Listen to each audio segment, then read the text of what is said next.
Vamos a empezar, buenas tardes a todos. Vamos a empezar la conferencia de hoy. Ya sabéis por el programa que nos dará Carlos Muñoz, que es catedrático de Física Teórica de la Universidad Autónoma de Madrid, especialista en partículas elementales, y por lo tanto, para esta conferencia creo que nos va a ser muy ilustrativo todo lo que nos va a decir. Tiene un currículum muy largo, que no voy a leer, porque si no sería más largo que la propia conferencia. Ha estado 3 años en la Universidad de Oxford, ha estado 2 años en el CERN, en Ginebra. Es especialista en física de partículas, tiene algunos trabajos, algunos nada más de 100 trabajos publicados en revistas internacionales. Y yo creo que ya con esto, pues vamos a escuchar todo lo que nos digas, que va a ser, seguro, de muchísimo interés. Muy bien, muchas gracias.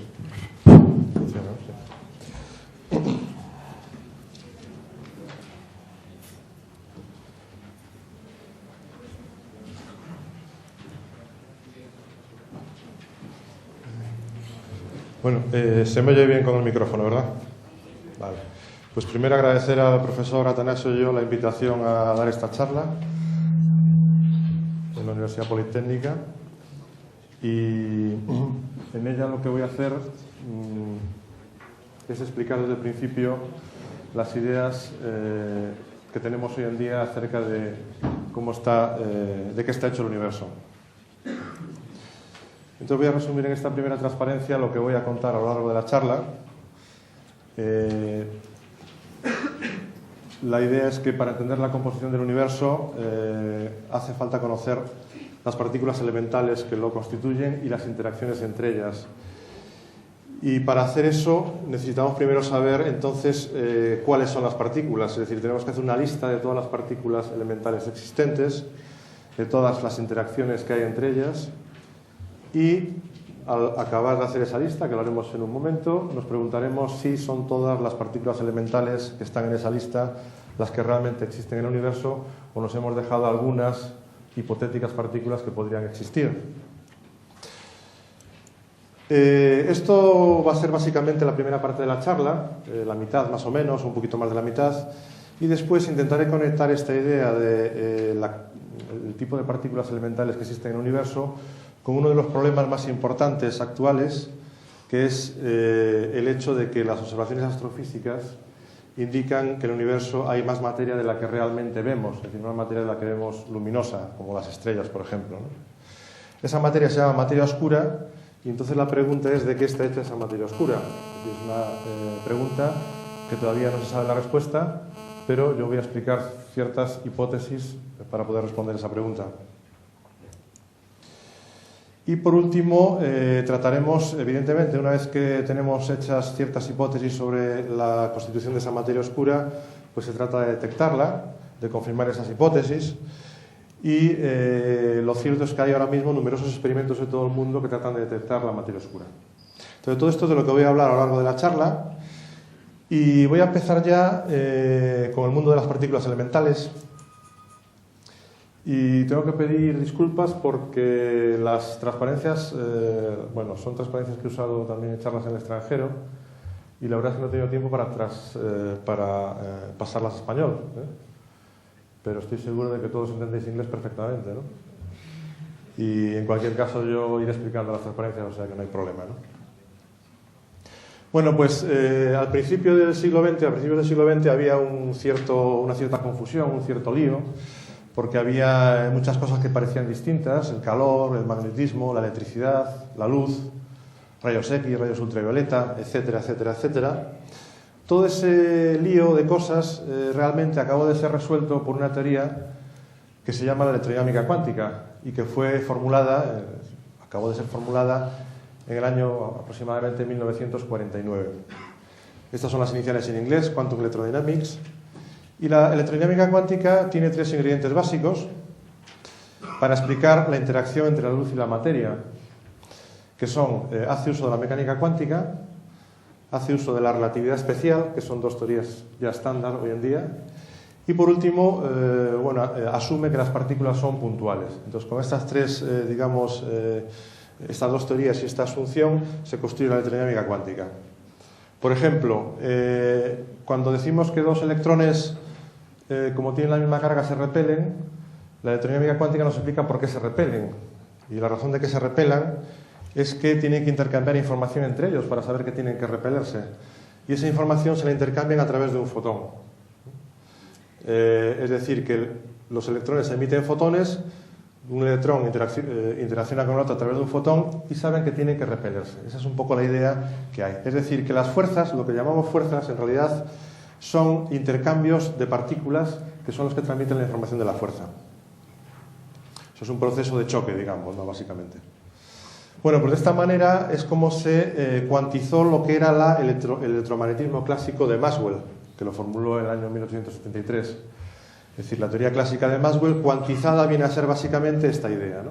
Que hay una serie de partículas mediadoras que transmiten la información. En el caso de la electrodinámica cuántica son los fotones. Es decir, que el campo electromagnético de Maxwell pasa a ser una partícula mensajera, un fotón. Bueno, la electrodinámica cuántica ha sido comprobada hasta la saciedad. Se sabe que funciona muy bien. Y aquí tengo una frase de Feynman, que fue uno de los que construyó esta teoría, que decía orgullosamente que en el momento presente, es decir, en este año, Feynman ya murió, en el momento presente no hay diferencia significativa entre los experimentos y la teoría. Es decir, que la teoría de la electrodinámica cuántica reproduce perfectamente todos los datos experimentales.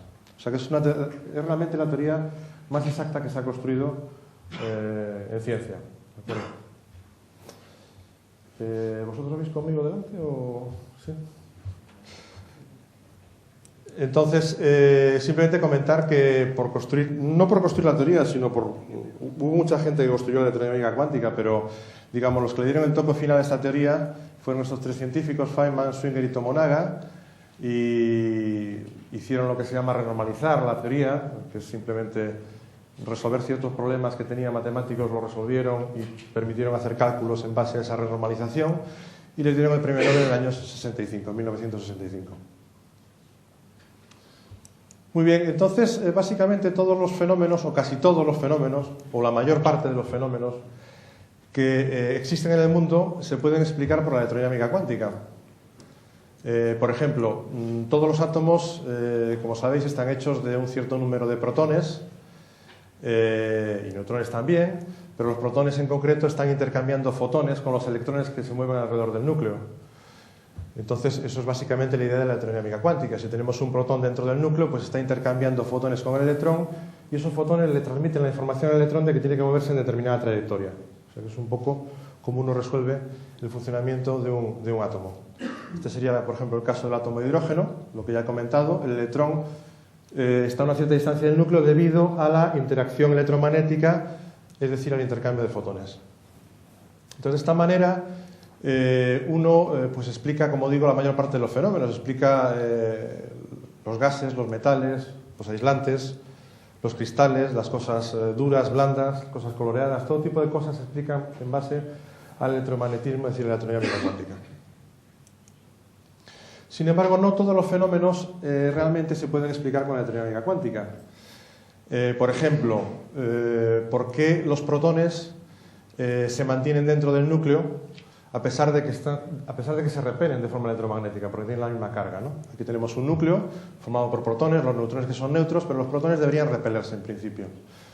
Bueno, pues la solución a este problema lo resolvió una teoría que se conoce con el nombre de cromodinámica cuántica y que se acabó de formular en el año 1973, y en sus siglas en inglés QCD, ¿no?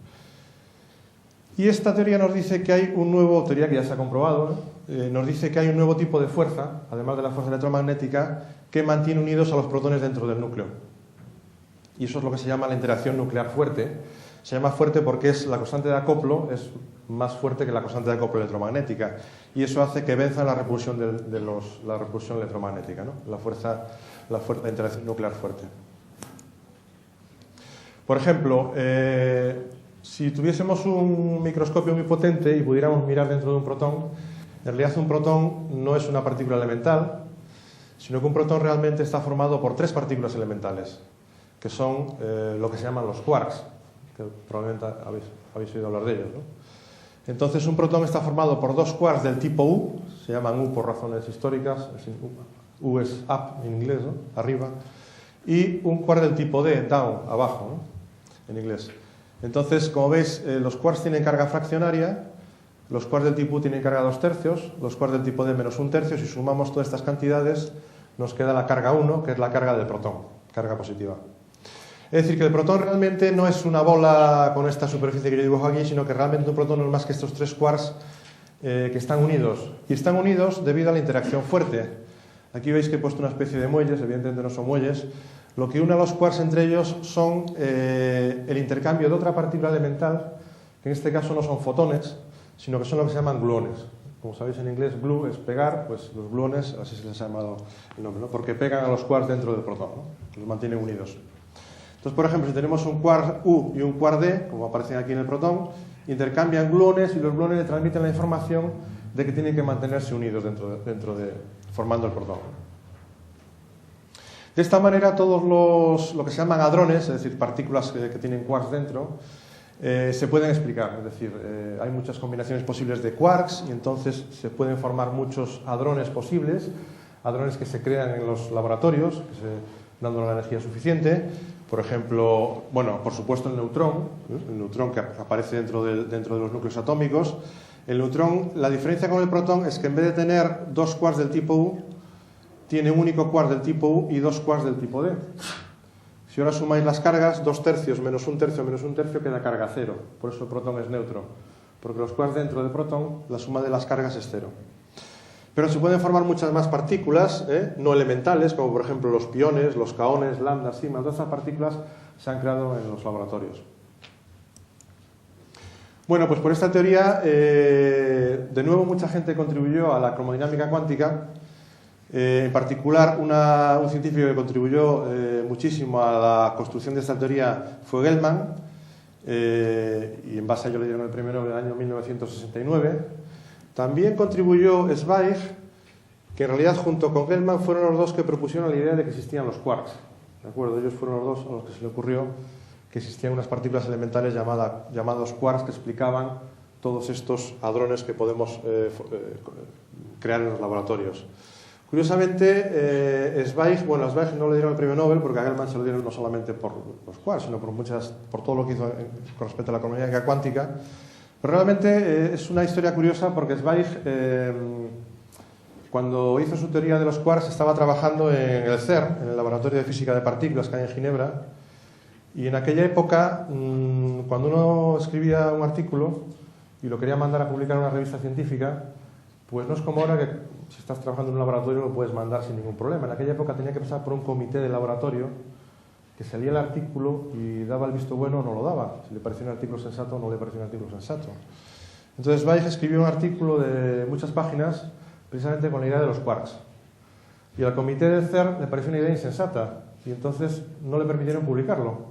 Y de hecho jamás se ha publicado este artículo. Está como un preprint, o sea, como un borrador en la base de datos del CERN. Ahí se puede ir y uno puede leerlo, pero realmente no está publicado en ninguna revista, ¿no? Es una historia curiosa.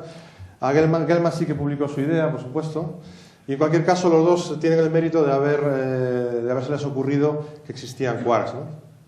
Y luego, como dato también importante, es que muy recientemente se le dio el premio Nobel a Gross, Wilczek y Politzer precisamente también por contribuir a la teoría de los quarks y de la cromodinámica cuántica. O sea que, aunque realmente el trabajo lo hicieron hace muchos años, ¿no? Muy bien, cuando ya nos vamos a por qué los protones o los neutrones están unidos en el núcleo, pues la cosa se complica un poquito y sin entrar en muchos detalles simplemente decir que es una manifestación de la fuerza de color, manifestación complicada, ¿no? De la fuerza de color fundamental actuando entre los quarks, ¿no? Entonces realmente lo que sucede es que los neutrones intercambian piones. Los piones eran otros tipos de hadrones que mencioné anteriormente, ¿no?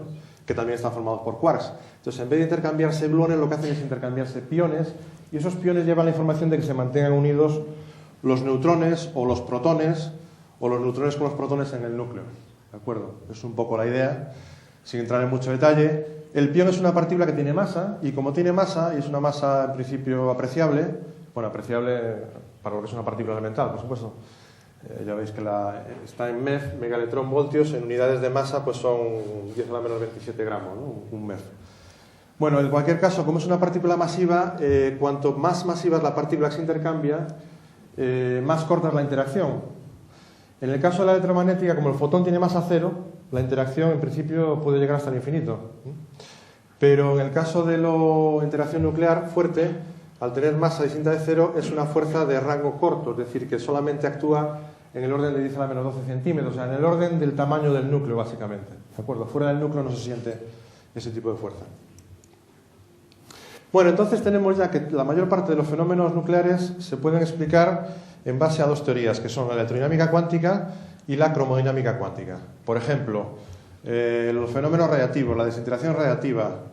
Si tenemos un radio que es un átomo que tiene pues 88 protones y 138 neutrones, pues se desintegra, como sabemos, emite partículas alfa. Una partícula alfa básicamente es un núcleo de helio con 2 protones y 2 neutrones, por tanto pierde 2 protones y pierde 2 neutrones y emite una partícula alfa. Esto es la desintegración alfa, ¿no? Que se produce todos los días en material radiactivo. También hay la reactividad de tipo gamma, que si ahí tenemos un núcleo excitado, por ejemplo después de una emisión radiactiva, pues ese núcleo se desexcita emitiendo un fotón, como sucede por ejemplo en el caso de los átomos cuando los electrones pasan a niveles más altos y emiten fotones al volver a nivel más bajo, ¿no? Y emiten luz, por ejemplo, ¿de acuerdo? Pues una idea, y es algo parecido pero con los núcleos, ¿no? Sin embargo, no todos los fenómenos radiactivos se pueden explicar con estas dos teorías, o sea que de nuevo nos encontramos con una incógnita, ¿no? Por ejemplo, en el caso del carbono 14, el carbono 14 es el famoso elemento que se usa para la datación radiactiva de los huesos o cualquier tipo de material, ¿no? Entonces el carbono 14 lo que sucede es que tiene una desintegración que se llama beta, beta porque emite un electrón al desintegrarse. ¿Y qué es lo que pasa? Que el carbono se transforma en nitrógeno más electrón y más un neutrino. Neutrinos, ha habido una conferencia anteriormente en estos ciclos hablando de neutrinos, ¿no? No voy a entrar en detalles, un neutrino es una partícula sin carga, ¿no? Y con masa muy pequeña. Pero bueno, en cualquier caso, el carbono se desintegra de esta manera. Entonces, fijaros aquí lo que pasa es que no se conserva el número, es decir, no se conserva el número de protones y de neutrones, mientras aquí se conserva, porque si sumamos protones más neutrones y nos da los de partida, aquí sin embargo tenemos 6 protones y 8 neutrones. Sin embargo, el nitrógeno tiene 7 protones y 7 neutrones. Es decir, que parece como que un protón o un neutrón se transforma en un protón, ¿no? Da esa sensación, ¿de acuerdo? Porque desaparece un neutrón y pasa a formarse un protón, ¿no? Entonces, la pregunta es, ¿qué pasa ahí, ¿no? Es decir, ¿por qué sucede esto? Bueno, pues para explicar esto hubo que construirse una nueva teoría, que se llama la teoría de las interacciones débiles. Y se construyó a finales de los años 60, aproximadamente. Y es que hay un nuevo tipo de fuerza que es responsable por esta desintegración, ¿de acuerdo? Y esta es lo que se llama la fuerza débil. Se llama débil porque es mucho más débil, su constante de acoplo es mucho más débil que la fuerza electromagnética. Entonces, ¿qué es lo que está realmente sucediendo cuando se desintegra el carbono 14? Lo que sucede es que un neutrón del carbono, que está formado por quarks U, D y D, como hablamos anteriormente, uno de los quarks D emite una nueva partícula que se llama W, que de la que hablaré dentro de un momento, y se transforma, la partícula W llega a carga -1, carga eléctrica -1, y entonces al emitirla se transforma en un quark del tipo U, con lo cual se conserva la carga eléctrica. Porque el quark U tiene carga 2/3 o tiene carga -1/3, de esta manera se sigue conservando la carga eléctrica. Y esta partícula W, a su vez, se desintegra en electrón y neutrino, porque es una partícula muy masiva. O sea que esta es la idea, ¿no? O sea que esta es lo que llamamos la desintegración del neutrón vía la interacción débil. Bueno, la masa de este W, aunque es una partícula elemental, tan elemental como un quark, sin embargo es muchísimo más pesado. Tiene una masa de 80.000 MeV, megaelectronvoltios, para hacernos una idea del orden de la masa de un átomo de rubidio, que tiene 85 nucleones, ¿de acuerdo? O sea que tiene la misma masa que 85 protones y neutrones aproximadamente juntos, ¿no? Y como es tan masiva, pues eso indica que el rango de la fuerza tiene que ser muy corto, como ya mencionamos anteriormente, y de hecho pues es 10 a la menos 16 centímetros aproximadamente, ¿no? Bueno, tanto los quarks como los leptones llevan, o sea, como los electrones llevan carga débil. Igual que los quarks llevaban, aunque me parece que se me olvidó decirlo, los quarks llevan carga de color, igual que los electrones llevan carga eléctrica, pues los quarks llevan una carga que se llama de color, no es que sean coloreados, es el nombre que se le ha dado para distinguirla de la carga eléctrica, y cuando tienen carga de color es cuando se intercambian gluones, ¿no? Esto se me olvidó comentarlo antes. Bueno, pues ahora hay una nueva carga, que es la carga débil, y las partículas que tienen esa carga débil, pues intercambian, digamos, W, ¿no?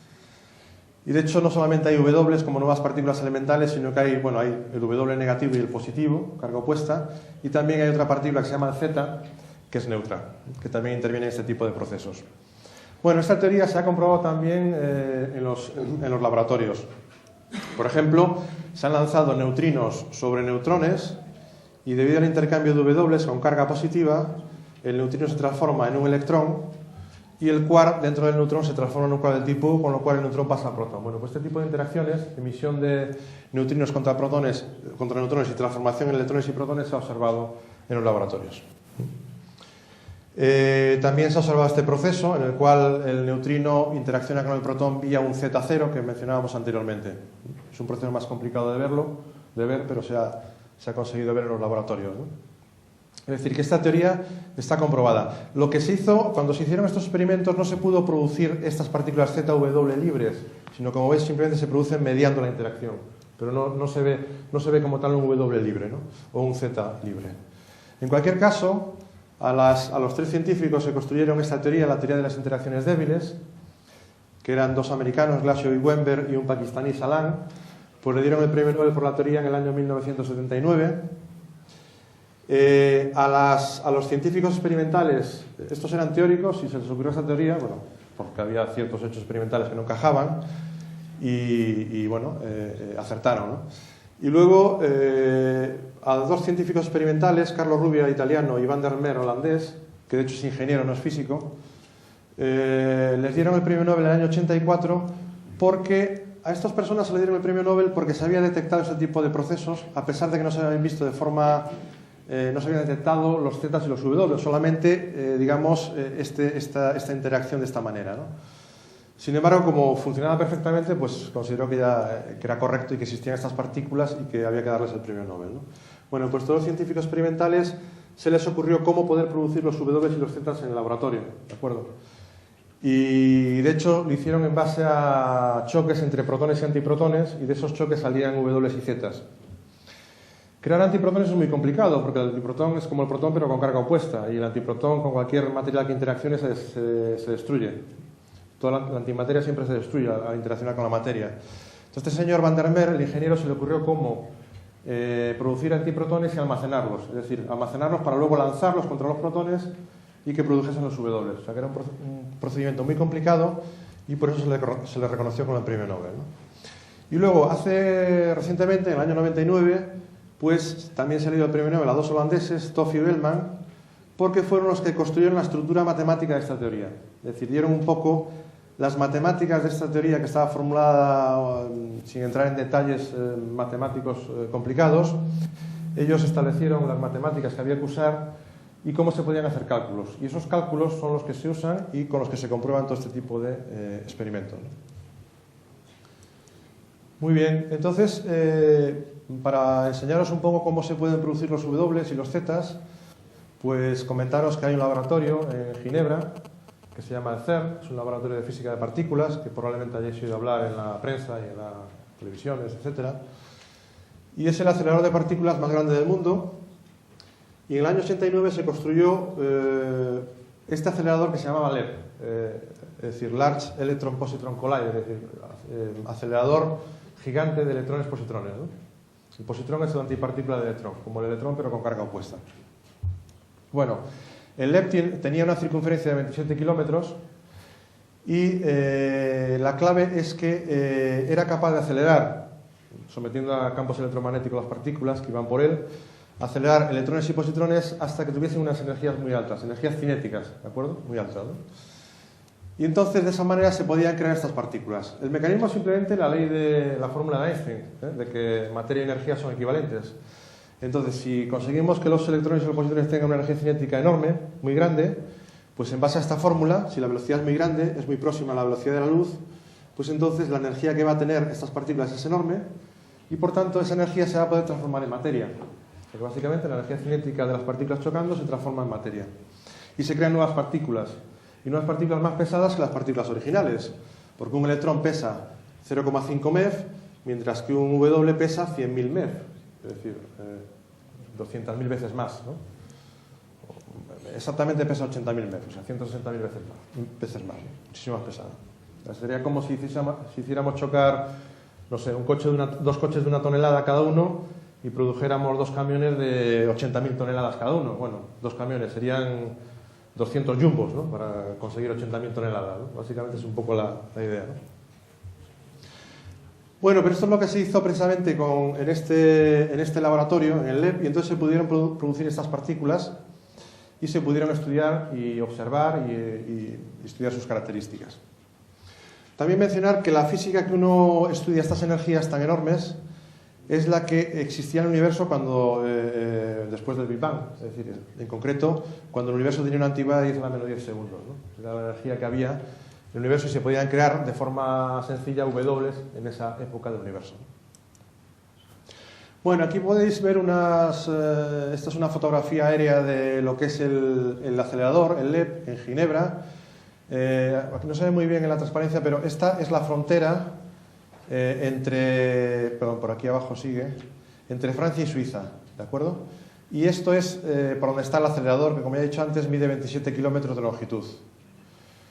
Es decir, que está entre Francia y Suiza. Este es un dibujo de cómo es el acelerador. El acelerador no está en la superficie, primero porque, hombre, sería muy incómodo tener un artilugio en la superficie durante 27 kilómetros, ¿no? Y haciendo experimentos allí. Entonces está bajo tierra y además porque así se evitan rayos cósmicos que, como sabéis, están incidiendo sobre la Tierra continuamente y producirían complicaciones a la hora de hacer el experimento. Entonces está bajo tierra, a unos 100 metros bajo tierra. Este es el túnel por donde circulan los electrones y los positrones. Se lanzan en direcciones opuestas y se hacen chocar en ciertos puntos, que son estos puntos que aparecen aquí con el nombre de Aleph, L3, Opal y Delphi, que son los 4 experimentos, ¿no? Son los 4 detectores en los cuales se detectaban qué se producía después del choque. Esto es una visión de lo que es el túnel por dentro. Como veis, pues bueno, un túnel, no sé, unos 3 metros más o menos de diámetro. Aquí veis una persona dentro del túnel. Y esta es la máquina por donde van acelerados los electrones y los positrones, todo a lo largo del túnel. Y este es un detector, uno de los 4 detectores que estaban aquí. Como veis, los detectores son enormes. Tiene una serie de capas para poder atrapar las partículas que salen después del choque, ¿de acuerdo? Y entonces por eso hace falta que sean muy grandes, ¿no? Porque las partículas salen con mucha energía y cuanto más grande sea el detector, mejor se pueden coger, digamos, esas partículas, ¿no? Medir. Bueno, aquí veis 4 personas y veis que el tamaño es realmente enorme. Esto es una visión, simplemente, esto sería el detector. Si se abre por la mitad, pues lo veríamos de esta manera, y si lo cerramos, pues lo veríamos de esta forma, y ahí en medio chocarían los electrones contra los positrones, ¿no? Muy bien, entonces ya digamos que tenemos nuestro zoo de partículas elementales que existen en el universo. Ya sabemos que existen los quarks, U y D, up y down. Existen los electrones y también sabemos que existe, aunque no vamos a hablar de los neutrinos, no vamos a hablar de ellos, ¿de acuerdo? Porque ya habéis tenido una charla al respecto. Los neutrinos tienen una masa pequeñísima comparada con el resto de partículas. Esto son unidades de megaelectronvoltios, pero en cualquier caso ya veis que esta masa comparada con esta masa o esta, pues es realmente ínfima, ¿no? Y luego tenemos las partículas que median las interacciones. Tenemos los fotones, los gluones y los W y los Z. O sea que esto es un poco lo que conocemos hasta el momento. Bueno, en ese sentido, la idea de Demócrito, que realmente tenía que ser una persona muy inteligente, para en el año 440 a.C. ocurrírsele que la materia estaba hecha de átomos, pues realmente era un hombre que pensaba, ¿no? Y es cierto, lo único que nosotros, bueno, pues hacemos unos pequeños comentarios a la idea, es que además de que efectivamente la materia está hecha de átomos, pero ahora sabemos que los átomos a su vez están hechos de protones, de neutrones y de electrones, y que los protones y los neutrones a su vez están hechos de quarks, ¿no? Y que todas estas partículas están intercambiándose entre ellas, pues fotones, W, Z, gluones. Entonces, la maravillosa tabla periódica de los elementos que construyó Mendeleev allá por el año 1869, pues esta tabla realmente se resume en que todos los átomos que aparecen en la tabla simplemente son combinaciones de quarks y electrones, ¿no? Básicamente, ¿de acuerdo? Con esto formamos los protones y los neutrones de la tabla periódica y los átomos. Y en fin, hemos tardado 100 años, digamos, de hacer ciencia en llegar a esta conclusión, es decir, de simplificar la tabla periódica de Mendeleev, ¿no? Bueno, sin embargo, no todo se acaba aquí, porque realmente hay más. Es decir, resulta que, bueno, podríamos estar muy contentos y felices de saber que ya conocíamos todo sobre el universo y sobre las partículas elementales, pero nos hemos dado cuenta de que hay más materia de esta que tenemos aquí escrita, ¿eh? Porque cuando se producen energías más altas en los laboratorios se pueden crear nuevas partículas que luego se desintegran porque son inestables, pero en cualquier caso existen durante un cierto tiempo, ¿no? Y esas partículas son realmente como las anteriores, como las que conocíamos, como de las que hemos hablado, pero con algunas propiedades distintas. Es decir, fijaros, si esto le damos una familia de partículas, resulta que lo que hemos visto en los laboratorios es que hay realmente 2 familias más. O sea que en total hay 3 familias de partículas. Los quarks del tipo U, resulta que también hay quarks del tipo C, que se llama C de charm, de encanto en inglés, y del tipo T, top, arriba, ¿no? O cima en inglés, ¿no? Entonces son parecidos, tienen la misma carga, pero se diferencian en la masa.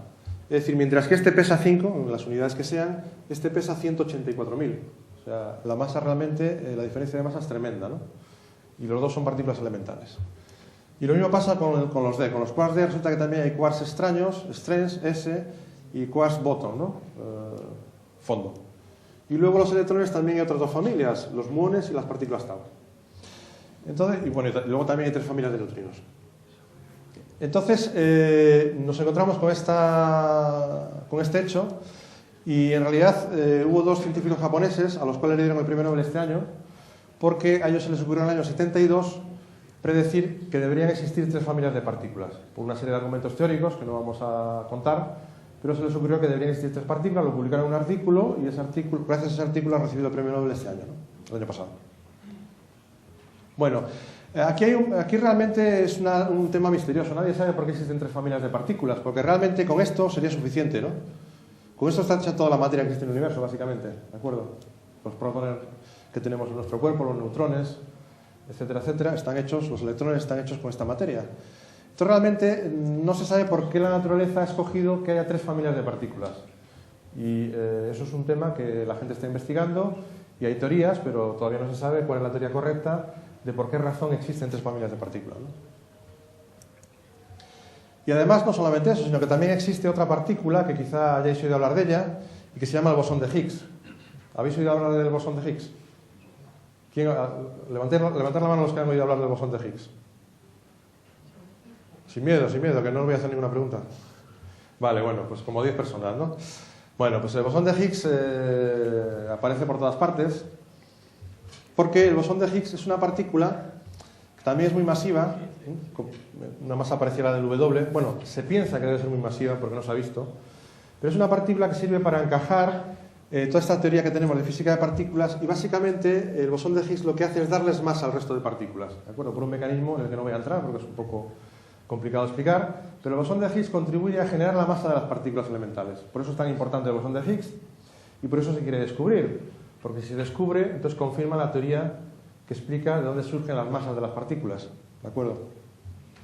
Entonces el bosón de Higgs, pues todo el mundo habla de él, y se quiere detectar, y sale en la prensa, etcétera, etcétera. Bueno, entonces, ¿cuál es el presente? O sea, ¿en qué situación nos encontramos?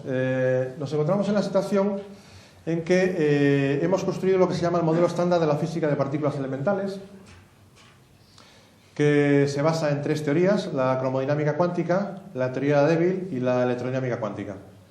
Básicamente, fijaros que estas 2 teorías son como la electrodinámica cuántica, simplemente cambiando un electrón por quarks, y los fotones por gluones y W, ¿no? Pero la idea es la misma, intercambiar partículas entre ellas, ¿no? Bueno, esto es escrito de una manera más matemática. Y entonces este modelo... Bueno, aquí fijaros que no he incluido la gravedad, y la gravedad es la 4ª interacción que sabemos que existe. O sea, y con esto se acaba la clasificación de interacciones. O sea, existen nada más que 4 interacciones en la naturaleza, estas 3 y la gravedad. La gravedad no la incluyo aquí, porque la gravedad es muy complicada. Aunque es la más vieja, la normalización en el sentido de haberse formulado, ¿no? Pero es la más complicada de trabajar con ella, porque la gravedad no se puede, cuando uno quiere cuantizarla como se hace aquí, o sea, cuando uno quiere explicar la gravedad en base a un intercambio de partículas, es decir, que la Tierra atrae al Sol porque se intercambian unas partículas que se llaman gravitones de gravedad, ¿no? Pues la idea está bien, y la idea es la misma que aquí, ¿no? Intercambiarse en vez de fotones, gravitones, digamos. El problema es que cuando uno hace cálculos con esa teoría, al principio los cálculos salen bien, pero cuando hace cálculos más sofisticados salen infinitos para hacer ese cálculo, con lo cual hay algo mal, que no encaja, ¿no?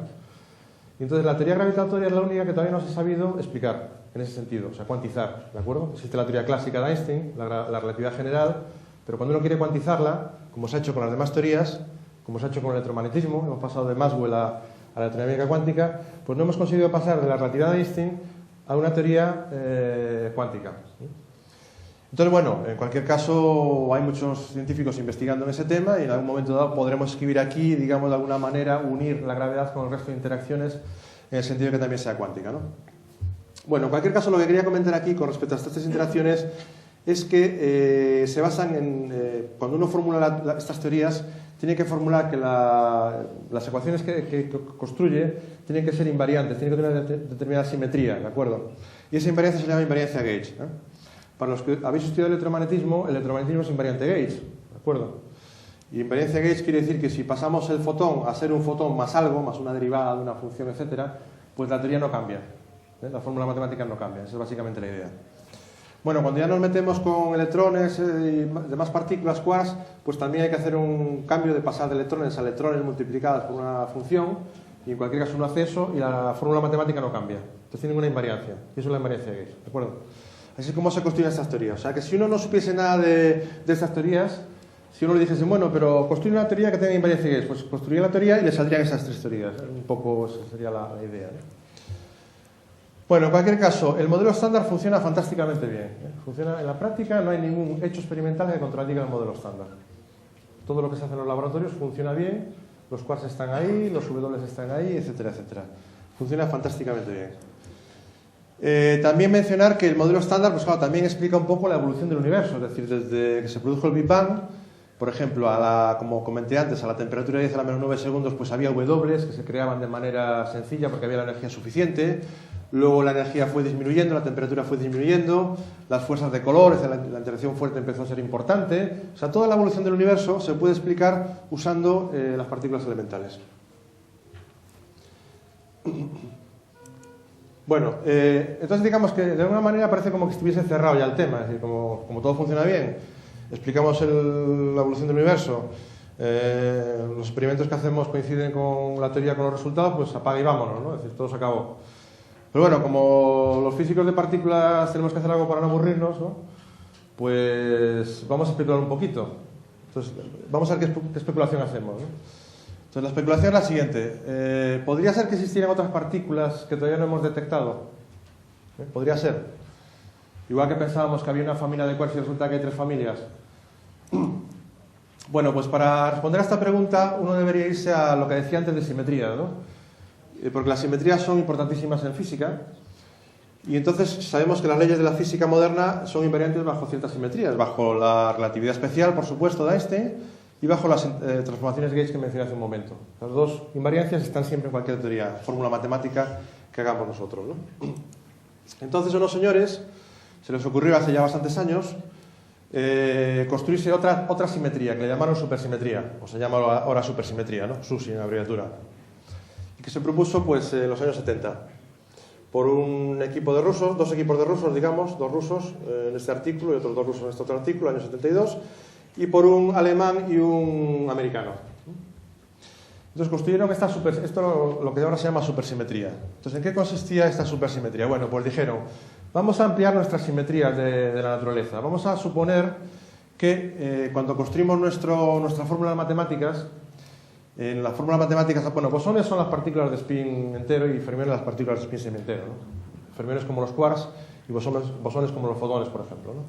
Entonces, si yo aquí meto bosones y fermiones y entonces hago que el bosón pase a ser un fermión y que el fermión pase a ser un bosón bajo una fórmula matemática, pues quiero que lo que me quede luego sea la misma fórmula matemática que la anterior. O O sea, que esta L que aparece aquí, que es el lagrangiano en el lenguaje técnico, no cambie, ¿de acuerdo? O sea, que si paso, digamos, un quark a un fotón, supongamos, y etcétera, etcétera, pues la teoría, mi fórmula matemática no hayan cambiado. Bueno, el problema era que resulta que los fermiones y los bosones que conocemos, por ejemplo, los quarks, gluones, etcétera, no se pueden emparejar de esa manera. Es decir, efectivamente tenemos fermiones como los quarks, los electrones y los neutrinos, y tenemos bosones como los gluones, W, Z y fotones, pero no hay el mismo número de ellos. Entonces, como no hay el mismo número de ellos, no podemos hacer esas transformaciones, ¿de acuerdo? Porque no encajan. Al final, la cosa falla. Sin embargo, la idea es muy bonita, porque estás un poco unificando partículas con distintos spin, lo que se llama spin en mecánica cuántica, ¿no? Que tampoco vamos a entrar a hablar de ello, pero es una propiedad cuántica, ¿no? De la materia. Bueno, entonces a alguien se le ocurrió, a otro científico francés se le ocurrió decir, bueno, pues como esto no funciona, vamos a hacer lo siguiente, vamos a suponer que cada partícula ya conocida tiene un compañero, un supercompañero, llamémosle, ¿no? Y entonces de esa manera podemos hacer esta equivalencia, ¿no? Por ejemplo, bueno, por supuesto, si cada partícula conocida tiene un compañero, pues estamos doblando el espectro de partículas conocidos, ¿no? Y además tiene que tener una masa grande, porque no se ha observado en el laboratorio, luego tiene que tener una masa mayor que la que podemos producir en un laboratorio de partículas hoy en día, ¿no? O sea, masa mayor quiere decir mayor de 100 GeV, 1000 GeV, ¿no? Un GeV es la masa de un protón, básicamente, ¿no? O sea, mayor que la masa de 100 protones, ¿no? O 1000 protones, ¿no? Entonces aquí lo que se hace es, tenemos los fermiones y entonces se le asocian unos bosones, ¿de acuerdo? Para que en mi lagrangiano yo pueda pasar de fermiones a bosones. Entonces los quarks se le asocia un quark escalar. Quark escalar quiere decir que tiene spin 0. No vamos a entrar en esos detalles. Entonces, como es un quark escalar con S, pues en inglés escalar, ¿no? Pues entonces se llama square, ¿de acuerdo? Entonces tenemos el compañero del quark es el square, el compañero del electrón es el electrón, el compañero del neutrino es el s-neutrino, con spin 0 y estos con spin 1 medio. Y luego tenemos las partículas que ya conocemos, gluones, fotones y W, que tienen spin 1. Pues entonces ahora se les hace un compañero, se le da un compañero que tiene spin 1 medio, ¿de acuerdo? Con lo cual ya podemos construirnos nuestro lagrangiano y ver que es invariante bajo pasar de fermiones a bosones. Y entonces estas nuevas partículas, pues el gluón se llama gluino, el compañero, el fotón, fotino, y WZ, wino y cino, nombres graciosos y que se le han dado por razones también históricas, ¿no? Bueno, pues entonces la idea esta es que hay más partículas de las que hemos podido producir hasta ahora en los laboratorios, ¿no? Entonces, volvemos a nuestro zoo de partículas que teníamos anteriormente con nuestras tres familias de quarks y electrones y nuestros bosones gauge, ¿no? Y entonces ahora lo que nos están diciendo estos científicos es que deberíamos añadir los compañeros supersimétricos, ¿de acuerdo? Entonces tenemos que tener los squares y tenemos que tener los gluinos y los fotinos, etcétera, etcétera. Es un poco la idea. Bueno, la cuestión es, aparte de que esto sea evidentemente una especulación, pero también en base a especulaciones han surgido todas las teorías que hemos mencionado anteriormente, la QCD, la QED, todas estas teorías han surgido en base a que la gente ha ido especulando, ¿no? Entonces, la cuestión es si podemos comprobar estas especulaciones, ¿no? Y no se queda simplemente una cosa escrita sobre un papel. Para ello lo único que nos hace falta es tener más energía, ¿no? Si conseguimos que las partículas que aceleramos tengan una energía lo suficientemente grande, del orden de la masa de estas partículas, pues podemos producirlas. Entonces, lo que se hizo es el LEP, que fue el acelerador que mencionamos anteriormente y que tenía una energía de 100.000 MeV, ¿no? Pues se trata de construir un nuevo acelerador que tenga una energía al menos 2 órdenes de magnitud más grande. O sea, pasamos de 100.000 a 10 millones, ¿no? Y este acelerador se le llamó LHC, Large Hadron Collider, o sea, acelerador gigantesco de hadrones. Hadrones son las partículas que llevan los protones, por ejemplo, son hadrones, ¿no? Y este acelerador, mientras que este hacía chocar electrón contra positrón, este hace chocar protones contra protones. Bueno, pues, y eso fue lo que se hizo, es decir, nos vamos al LEP, es decir, al túnel en el cual estaba esta máquina que hacía acelerar los electrones y los positrones, y lo que se hizo fue, se cambió la máquina, se puso una máquina completamente nueva, porque acelerar protones no es lo mismo que acelerar electrones, entonces hay que sofisticar más la máquina. Entonces esta es la nueva máquina que se ha metido a lo largo de los 27 kilómetros de longitud en el túnel. El túnel se ha usado el mismo túnel porque es lo más sencillo, ¿no? Construir un nuevo túnel sería complicadísimo, no tiene sentido. Se usa el mismo túnel pero con una máquina distinta. Y entonces hay que cambiar los detectores, porque no es lo mismo detectar partículas supersimétricas que detectar el W, ¿no? Y entonces se pasa a este detector que ya era gigantesco a otro detector que es todavía más gigantesco, ¿no? Aquí veis a este señor y comparado con el tamaño de este detector. O sea que eso es lo que ahora mismo se ha hecho en el CER y esto es lo que se llama el LHC. El coste es barato, ¿de acuerdo? O sea, son una calderilla, ¿no? 4.000 millones de euros, o sea que realmente no es para estar preocupados. De todas formas, comento que el CER está formado por 20 países europeos, es decir, que todos contribuyen a los experimentos, ¿no? Ponen dinero, digamos. Bueno, pues aquí veis, por ejemplo, un dibujo de este detector. En concreto, de hecho, hay dos detectores. Este que se llama CMS y otro que se llama Atlas. Porque en física uno no puede construir un único experimento, porque si un experimento ve algo, hay que comprobarlo, ¿no? No nos podemos fiar de lo que nos diga un solo experimento. Entonces, por eso se construyen dos experimentos, ¿de acuerdo? Para que uno chequee lo que dice el otro. Entonces hay que construir dos armatrostes como este, ¿de acuerdo? De hecho, el segundo experimento es más grande que este. Este de aquí, el CMS, como veis, bueno, fue construido, participaron 36 países, 160 instituciones, laboratorios, etcétera. En total 2.000 científicos trabajaron en su construcción. Aquí veis el tamaño del experimento comparado con una persona. Como veis, tiene un diámetro de 15 metros, una longitud de 21 metros y un peso de 12 toneladas. De 12.000 toneladas, perdón. Peso de 12.000 toneladas. 12.000 toneladas pues son como, no sé, como 30 jumbos, una cosa así, ¿no? Bueno, el otro detector que es todavía más grande que este mide no ya 21 metros, sino que mide 40 metros, ¿no? Bueno, entonces básicamente lo que tenemos es que en el detector llegan las partículas, chocan y producen nuevas partículas. Por ejemplo, aquí tenéis una reacción típica. Si existiesen las partículas supersimétricas, hacemos chocar dos protones, se producen dos partículas supersimétricas, square y gluino. A su vez el square se desintegra en un quark y un neutralino, bueno, ya hablaremos luego de los neutralinos, que es otra partícula supersimétrica, y a su vez esta partícula se desintegra en otras. Y lo mismo para el gluino, se va desintegrando. O sea que hay una cadena de desintegraciones y toda esa cadena es lo que tiene que observarse aquí dentro. La cosa es complicada porque cada haz que lanzamos de protones contra protones, no podemos lanzar un protón contra un protón, porque entonces no se verían, porque los protones son partículas muy pequeñas. Hay que lanzar billones de protones contra billones de protones para que unos pocos interaccionen, se intercambien entre ellos partículas, interaccionen, ¿no? En concreto, cada haz que lanzamos uno contra otro tiene 300 billones de protones, billones con B. De esos 300 billones de protones contra 300 billones de protones, solamente se producen 60.000 colisiones. Los demás se atraviesan como sin enterarse. Entonces, parecería complicado, ¿no? Porque 60.000 colisiones parece muy poco, ¿no? Para la cantidad de partículas que tenemos y los experimentos que queremos hacer.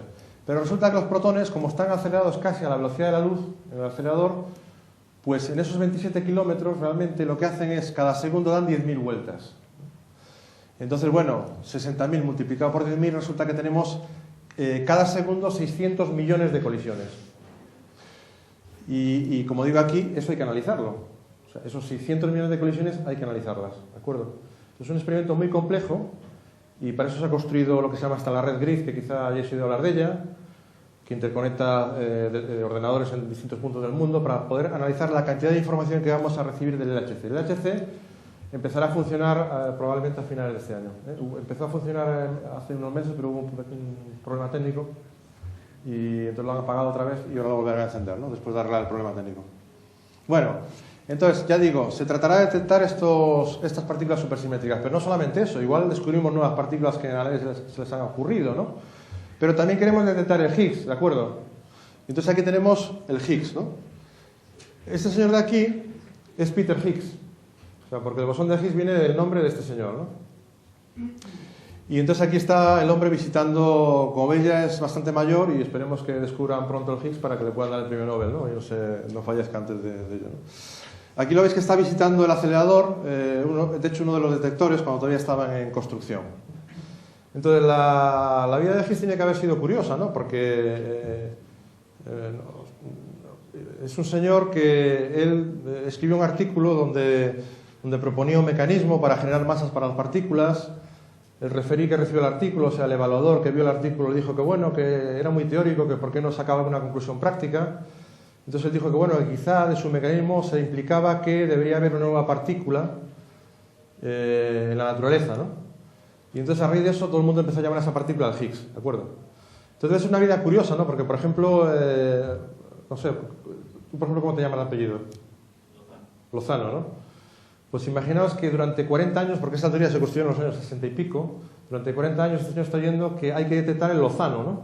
Y el Lozano debe pesar 100.000 GeV. Y el LHC lo vamos a construir para detectar el Lozano, ¿no? O sea, pues eso es lo que le ha pasado a Higgs durante todos estos años, ¿no? Y de hecho, curioso, hubo una conferencia en donde él dio una charla, y entonces su charla se titulaba My Life as a Boson, es decir, mi vida como un bosón, ¿no? Que durante 40 años está viviendo su vida, que es el bosón de Higgs, ¿no? Bueno, pues entonces, una vez que hemos contado todo esto, pasamos al siguiente punto, pero son ya casi las 8:30. Y es la materia oscura, ¿no? Y un poco voy a tratar de conectar la materia oscura con todo lo que he contado anteriormente, ¿de acuerdo? Entonces me da la impresión de que estáis ya agotados, ¿eh? Y estáis deseando que acabe ya ahora, sin hablar de la materia oscura, supongo, ¿no? ¿Acabo ya? Bien, bueno. He pedido por lo menos gritos. Bueno, entonces voy a tratar de hacerlo breve, la materia oscura, ¿no? A ver si en 10 minutos conseguimos acabar, ¿no? Vamos a ver, hay un problema que se conoce desde hace muchísimos años, que es el problema de las curvas de rotación, que es que cuando uno calcula el movimiento de estrellas o nubes de gas en las partes externas de las galaxias, lejos de la galaxia, ¿no? Y uno usa la ley de Newton para estudiar ese movimiento, ¿de acuerdo? La ley de Newton es simplemente, bueno, fuerza centrífuga igual a la fuerza gravitatoria. Pues entonces, de esa fórmula se ve que la velocidad de esas nubes de gas o estrellas aisladas debería ir de esta fórmula, ¿no? De esta forma, ¿no? Es decir, esta debería ser la velocidad rotacional de esos objetos orbitando alrededor de las galaxias, ¿no?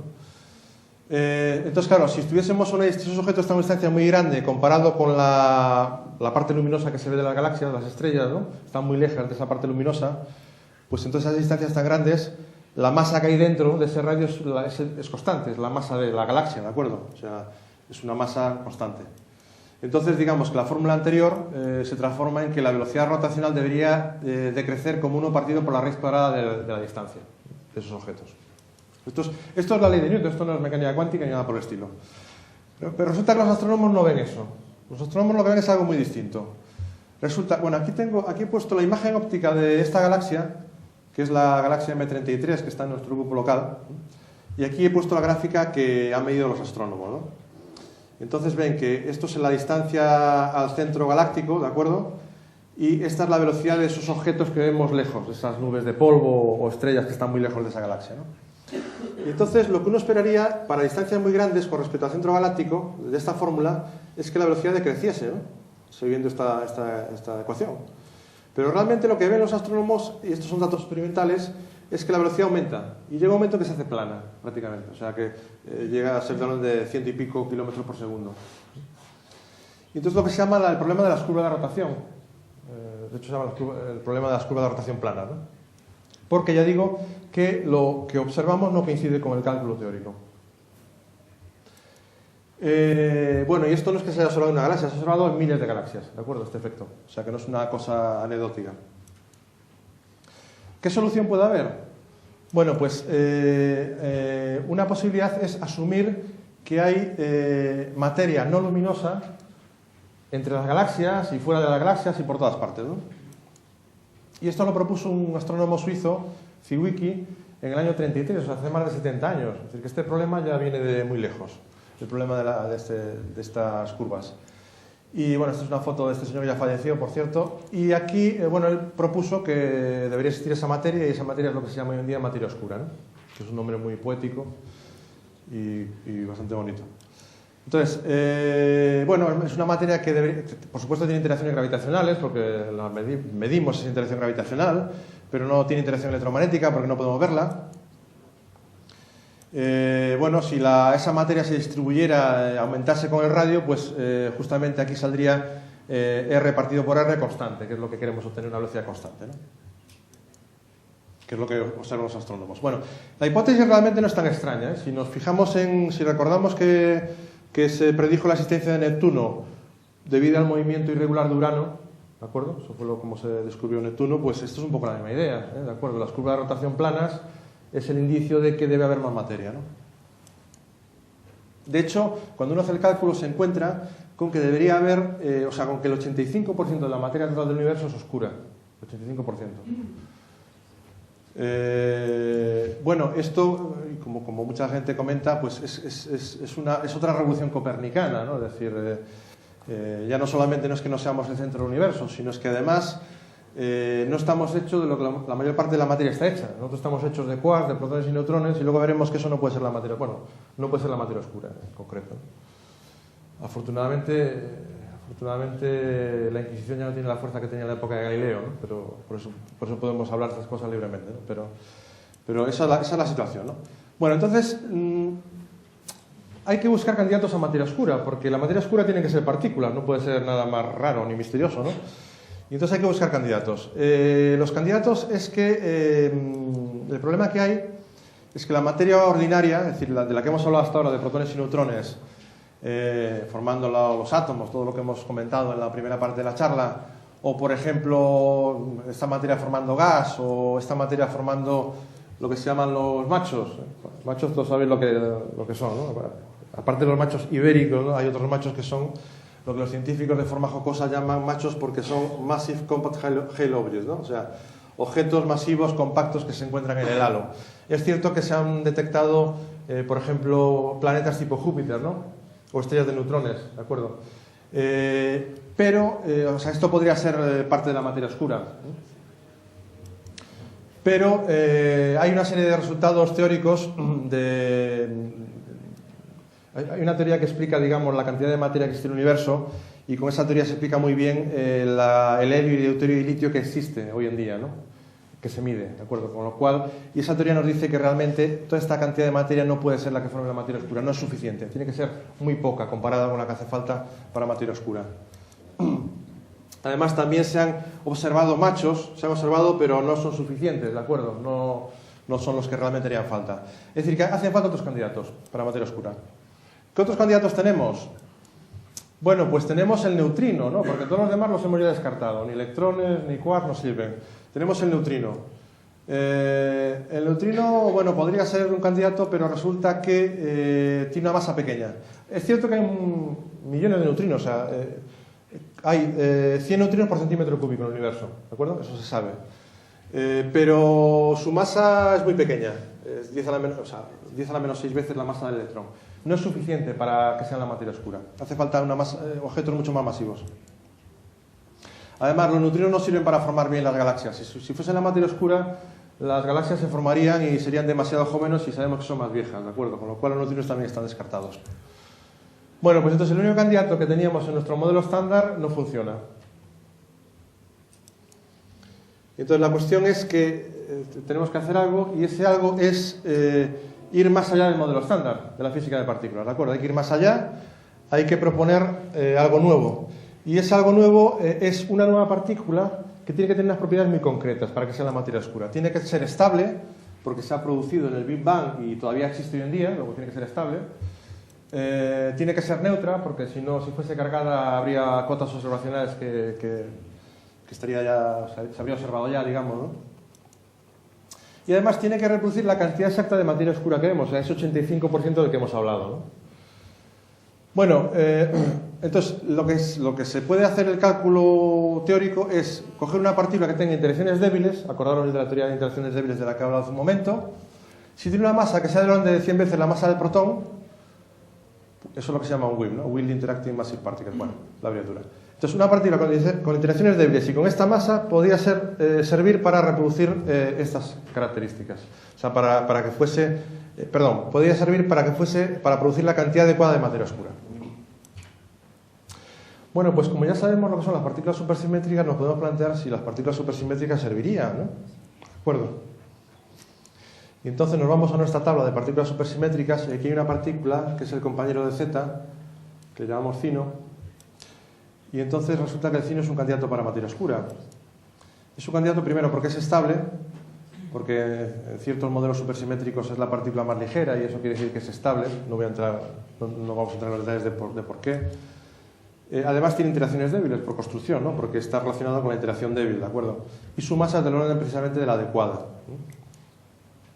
Y además es una partícula neutra, tiene carga cero. Luego esta partícula supersimétrica nos podría servir para materia oscura. Y de hecho a esta partícula se llama en general neutralino. Es una cosa más, en fin, estoy simplificando la discusión. El neutralino es una combinación de más partículas, no solamente el cino, sino con algunas más de por aquí, pero vamos a olvidarnos de eso, ¿no? En cualquier caso se llama neutralino porque es neutra, ¿no? Bueno, la verdad es que fijaros que supersimetría no se construyó para explicar la materia oscura. Supersimetría fueron una serie de teóricos que dijeron, bueno, vamos a construirnos una simetría nueva que llamamos supersimetría. Y resulta que ahora vemos que además, como consecuencia de esa teoría nueva, puede servir para explicar la materia oscura. Bueno, pues entonces, una vez que asumimos, vamos a asumir que esta partícula existe, ¿de acuerdo? En el HCD veremos si se descubre. Y supongamos que es la materia oscura. Entonces la cuestión ahora es, ¿podemos detectarla? En el LHC se podrán producir esas partículas, pero para detectarla como materia oscura hay que hacer experimentos relacionados con la galaxia, ¿no? Así que se detecte como la materia oscura que está moviéndose alrededor nuestra. Bueno, pues entonces vamos a ver si se puede detectar. Vamos a ver si se puede detectar. La detección va a ser en la Tierra, o en satélites, por ejemplo. Entonces tenemos que conocer las propiedades de nuestra galaxia. Esta es una fotografía de nuestra galaxia.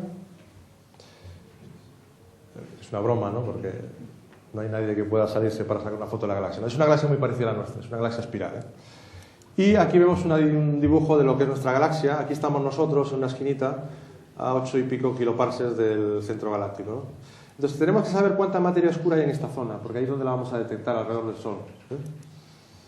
Bueno, pues sabemos, por ejemplo, por las curvas de rotación, conocemos que la densidad de materia oscura en nuestra galaxia, en donde está el Sol, donde está la Tierra, tiene que ser 10 a la menos 24 gramos por centímetro cúbico.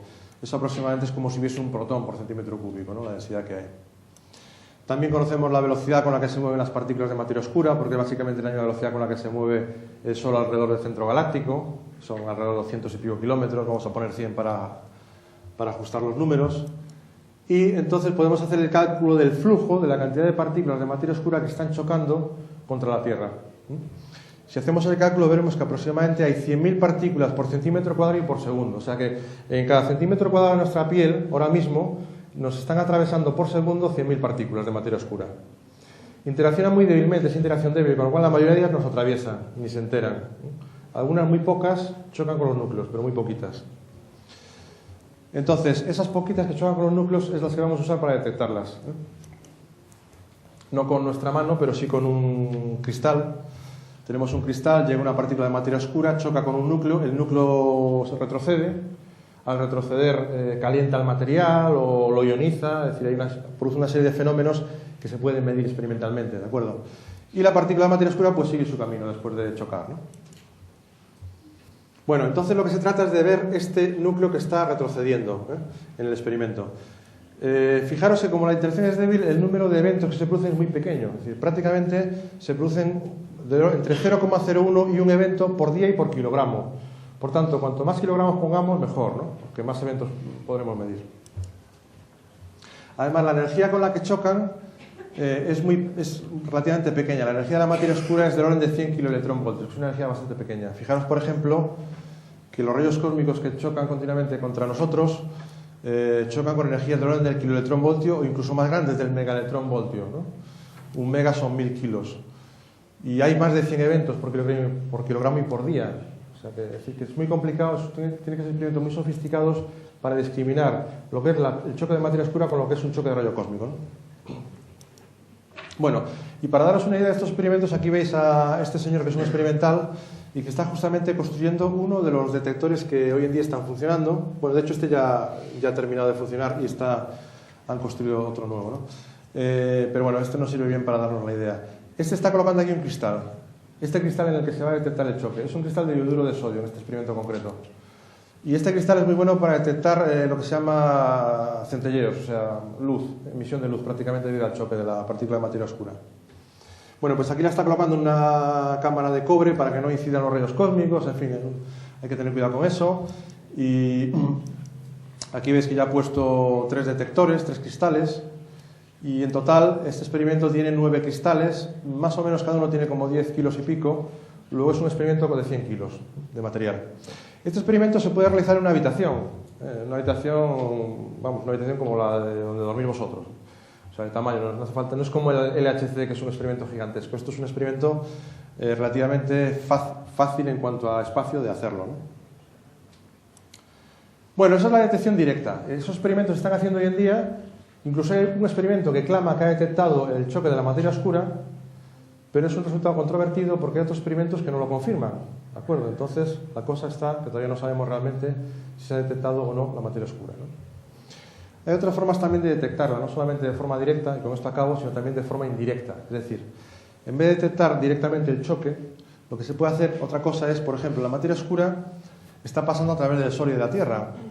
Pero al pasar a través del Sol a la Tierra choca, ¿no? Puede chocar varias veces, de hecho, con las partículas del Sol y de la Tierra. Y entonces al final se queda con una velocidad que es menor que la velocidad de escape, con lo cual queda atrapada gravitacionalmente. Y entonces en el centro del Sol o de la Tierra se van acumulando esas partículas de materia oscura. Y esas partículas de materia oscura, cuando se acumulan, se aniquilan unas con otras. Y al aniquilarse producen neutrinos, ¿de acuerdo?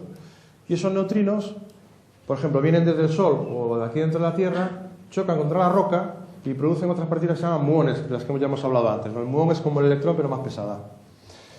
Y entonces es una manera de detectarlos, detectar esos muones que su origen inicial es la materia oscura aniquilándose, ¿no?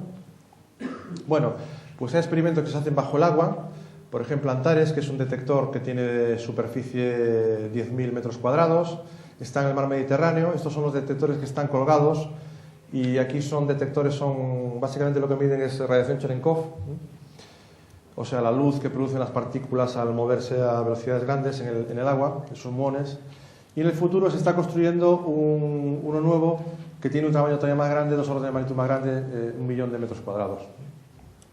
Otro detector que está también en construcción está en el Polo Sur y es un experimento, en vez de bajo el agua, bajo el hielo. Y estas ristras, digamos, de detectores están aquí puestas dentro del hielo, ¿de acuerdo? Y un poco la idea es la misma, ¿no? Y este también es un detector muy grande. Bueno, y por último, otra forma de detectarlo de forma indirecta es, como hay materia oscura en el halo galáctico, o sea, en la galaxia, pues la materia oscura de vez en cuando choca una con otra y al chocar se aniquila, lo mismo que decíamos que podría pasar dentro del Sol, y al aniquilarse produce otras partículas, ¿de acuerdo? Que pueden ser rayos gamma, o sea, fotones o positrones, otro tipo de partículas ya conocidas, ¿no? Esas partículas podemos tratar de detectarlas, estos rayos gamma. Y, por ejemplo, hay un experimento que se acaba de lanzar, un satélite, se acaba de lanzar en junio del año pasado, que se llama Fermi, y que es precisamente detecta rayos gamma y está intentando detectar rayos gamma provenientes de materia oscura. Otro que se llama Pamela, que detecta positrones, etc. También hay lo que se llaman telescopios atmosféricos. Por ejemplo, este es uno que está en las Islas Canarias, en MAGIC, y es un experimento que tiene una gran participación española y también trata de detectar los fotones que vienen de una posible aniquilación de materia oscura. En vez de en el espacio, en la Tierra, ¿no? Lo detectaría. Bueno, pues entonces ya llego a las conclusiones, porque veo que estoy ya todos agotados y hartos de la materia oscura y hartos de las partículas elementales. Y la conclusión es que el modelo estándar de la física de partículas elementales explica casi, o responde, digamos, casi responde a la cuestión de qué está hecho el universo, ¿no? Hemos visto que los quarks y los electrones, etcétera, etcétera, etcétera, con ello podemos explicar casi todo, ¿no? Sin embargo, hay todavía un gran enigma por resolver, que es la existencia de materia oscura. Dentro del modelo estándar no hay un candidato posible a materia oscura, tenemos que asumir que existe una nueva partícula. Hay esfuerzos experimentales impresionantes realmente, porque hay muchos experimentos hoy en día en todo el mundo tratando de detectar, por ejemplo, de forma directa, a través del choque, esa materia oscura. Aquí he puesto algunos de los nombres de los experimentos que están funcionando hoy en día. También hay experimentos de detección indirecta, como los que hemos visto de satélites, telescopios, etcétera, todos estos y más que me dejo por mencionar, ¿no? Y entonces por eso digo que son esfuerzos experimentales realmente impresionantes, ¿no? Y entonces si ahí se detecta la materia oscura, esa sí que realmente es materia oscura, porque la hemos detectado debido a cómo se mueve dentro de la galaxia, ¿no? En cualquier caso, También sabemos que hay un candidato a materia oscura, no es el único, pero hay un candidato interesante que es una partícula supersimétrica. Hemos hablado del neutralino un poquito. Y esa partícula supersimétrica pues, se podría detectar en ese tipo de experimentos o también, ¿por qué no?, en el LHC. Si, por ejemplo, a finales de año empieza a funcionar el LHC y ahí se detecta partículas supersimétricas, es una evidencia importante de que quizá la materia oscura esté hecha de esas partículas supersimétricas y posiblemente posteriormente se podrá detectar en este otro tipo de experimentos debido a su movimiento alrededor del Sol y de la Tierra, ¿no? Y esta es mi conclusión, es decir, que como veis aquí, esto que pongo aquí ya para terminar es un cúmulo de galaxias, cada punto amarilla es una galaxia, o sea que esto es una agrupación de galaxias, y aquí esta zona que veis un poco azulada, todo esto que se ve azulado, es la materia oscura que debería estar ahí y que medimos por efectos gravitacionales pero no vemos, ¿no? Pero debería estar ahí. Entonces, en este sentido, esta parte que corresponde a las estrellas, pues ya sabemos lo que es, son la materia ordinaria, y nos falta por conocer toda esta parte que no sabemos en absoluto lo que es, pero tenemos ya indicios y tenemos candidatos para pensar que quizá la podamos descubrir próximamente, ¿no? Y con esto concluyo la charla. Muchas gracias por toda vuestra atención.